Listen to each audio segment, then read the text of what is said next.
Hey everyone, thanks for checking out part 2 of the Sega Saturn Retrospective. This time we're finishing off the last 2 years of the Saturn's lifespan, so let's get right into it with 1997. So I may have hinted earlier that the Saturn was better at 2D games because it was designed as a 2D powerhouse, whereas the PlayStation was really the superior system for 3D games. And so now I'm going to get into a bit of a rant before I talk about the next game, which is Sony gets cocky when they're in the lead. They're doing it now with the PS4. They did it when they announced the PS3 and lost a lot of the market share to Xbox 360 up front. And they did it with the PS1. I mean, granted, they were just getting into the market, but they were really down on 2D games, and they really stopped a lot of great 2D games from coming out, especially over here. And this game is a perfect example of that. Megaman 8 Anniversary Collector's Edition is a game that it did come out on both systems, but initially PlayStation said they didn't want it because it was 2D. So it was only after Saturn accepted it, and it was mostly through development, that PlayStation maybe took a look and said, oh, this actually looks great, and they took it back over. This game plays way better on the Saturn. It looks amazing. It plays great. The Saturn version has 2 special bosses from previous Mega Man games. Like, this is the version to get. The Saturn version doesn't have any of the slowdown that the PlayStation version has, which is a big deal. Aside from some really bad voiceovers in the English version, this game is a great Mega Man game.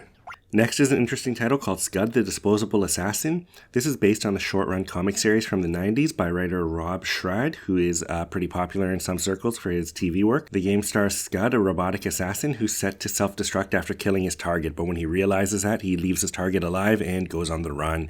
He becomes a freelance assassin for hire, and the stages are side-scrolling run-and-gun stages with digitized CG graphics similar to Donkey Kong Country. The game also features on-rail shooting gallery stages that can be played with a light gun. Next up is another game that's really interesting, even though there's not much information on it online, and that is a futuristic motorcycle racing game named Scorcher. So the reason I'm bringing up this game is because Sega used it as a showpiece for the 3D on their machine. So apparently this is one of the games at the time that just looked really good for the Saturn, and they sent that around to show off the Saturn's 3D capabilities. Which brings us to another arcade game that I hope you all know about, Die Hard Arcade. Now, in Japan, this is not Die Hard. It is just a 3D beat-em-up inspired by Die Hard, but over here Fox put it out and used the Die Hard license, and it is just a really good 3D beat-em-up, a really fun arcade game. It's simple, it's short, but whatever, it's great.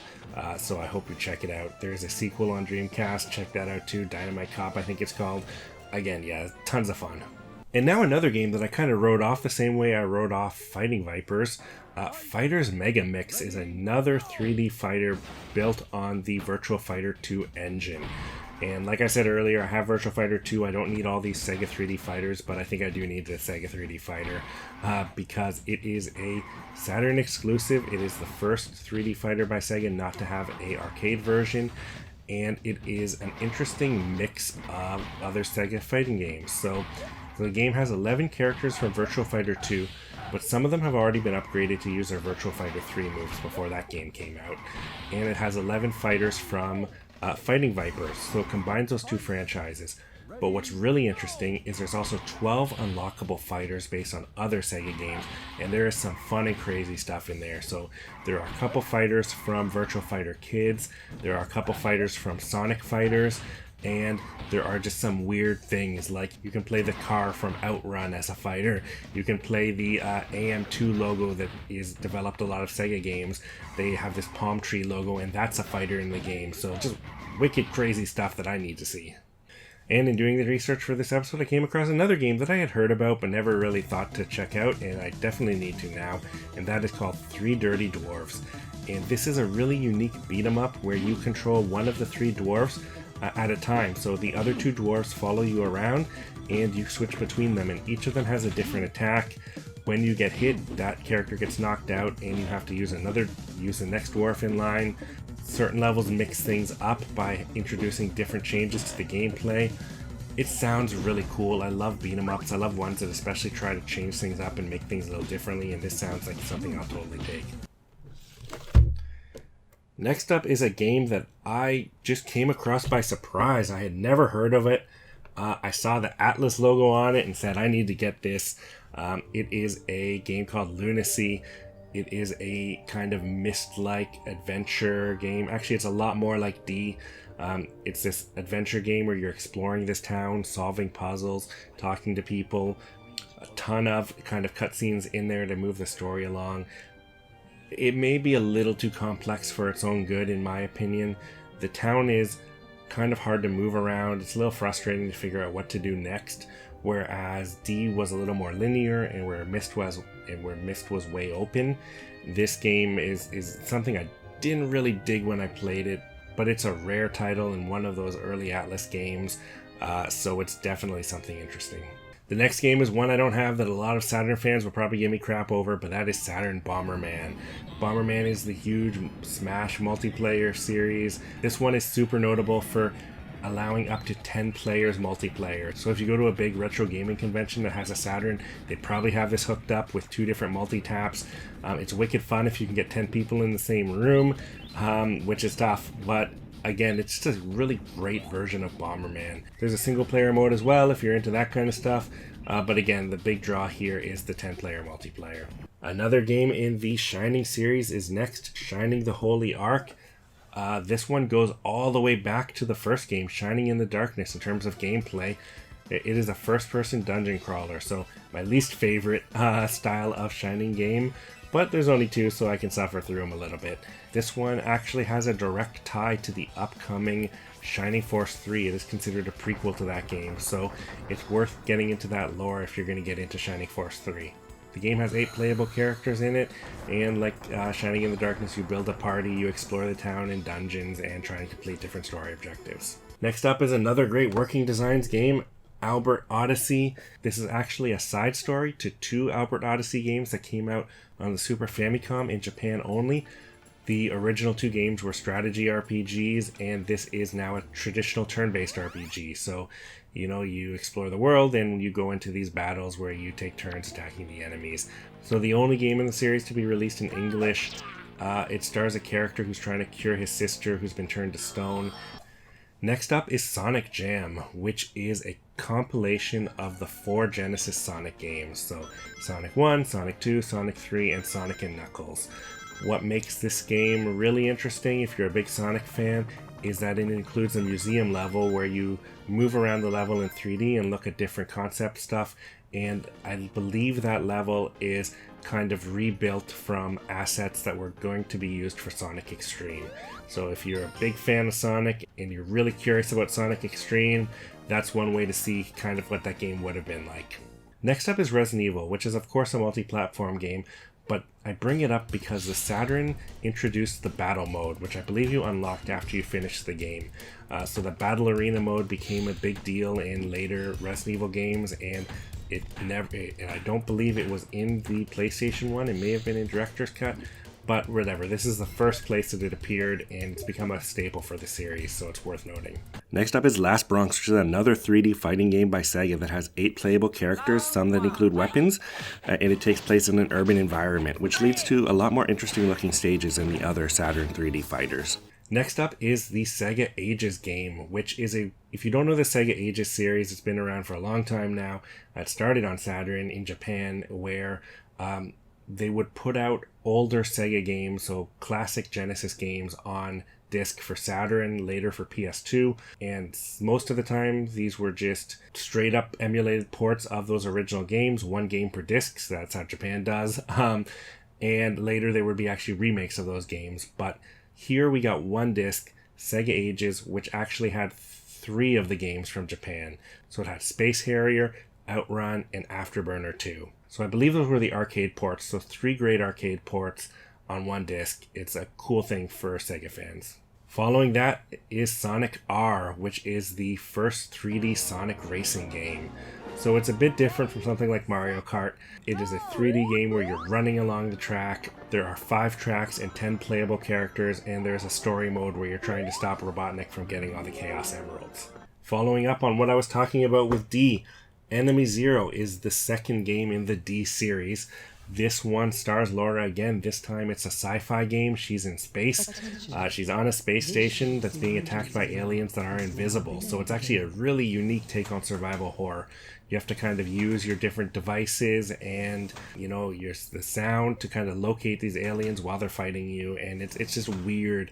It's probably a tough game to play and go back to now, but it's really cool for the time and just a neat concept. Next up is the lesser known of the Sega racing games, Sega Touring Car Championship. This is an interesting port of an arcade series by Sega, which covers the German Touring Car Championship series.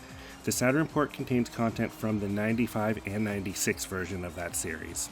Next up is a game that I don't have the US version for. I have the Japanese version for, and I think it's good enough there, which is House of the Dead. So the original House of the Dead arcade light gun shooter did come out for Saturn, was released in English, has light gun support, but is pretty expensive. Last I saw it was well over $100, so I'm happy with the $20 Japanese version I picked up. If I ever find it for cheap, it'd be nice to add the US version. I love the House of the Dead games, and this is the only console port of it. Now we're getting to the really, really good stuff. Probably the most sought after Saturn game, Panzer Dragoon Saga.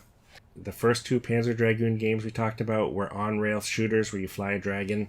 This is a fully 3D RPG. 4 discs. It's pretty short.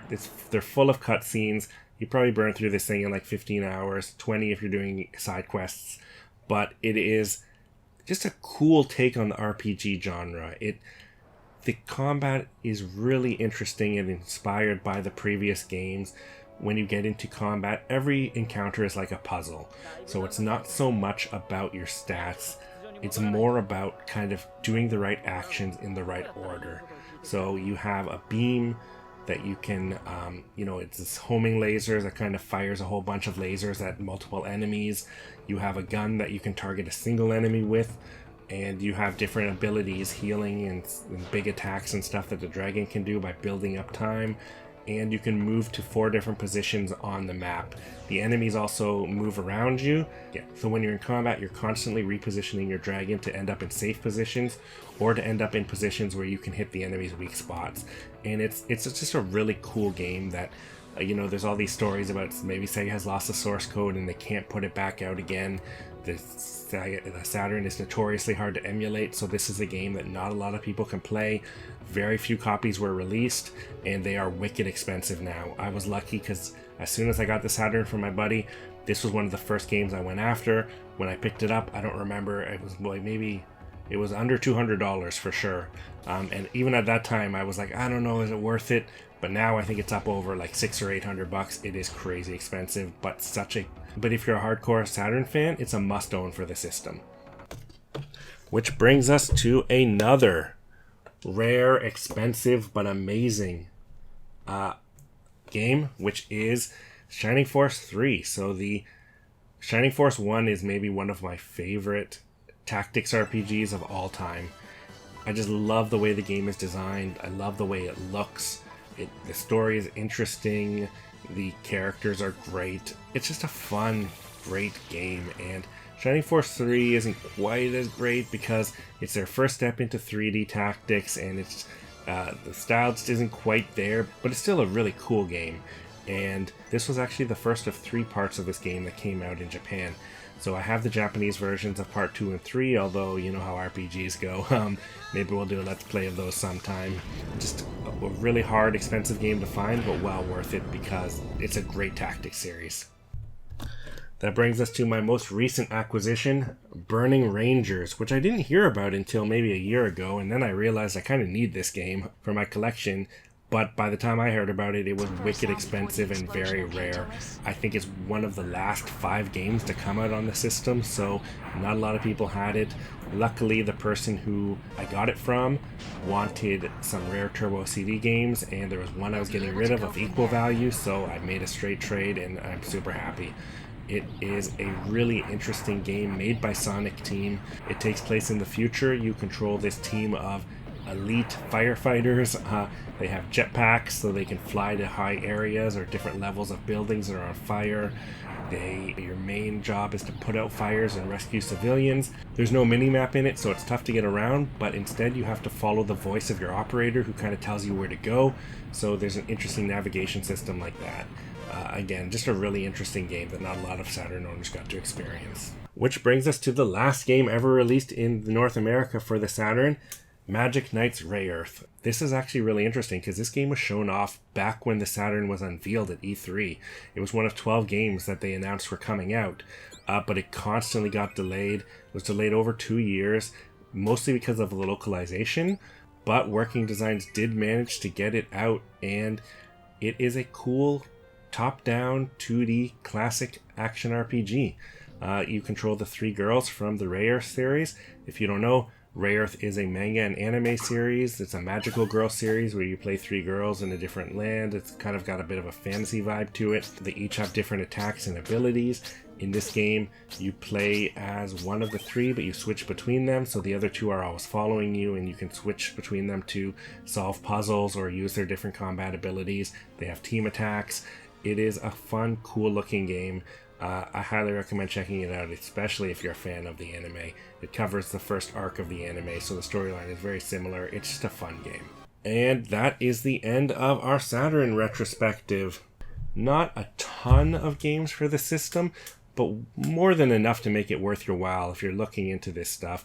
I think recently there's been a lot of advancement in hardware modifications for the Saturn, so you might have a chance to play some of these games a lot more easier now. We had less than 300 games come out over here in North America, but Japan had, I think, double that. And there's some great Japanese games that never came out over here, so we are definitely going to get to those in some Let's Plays coming up.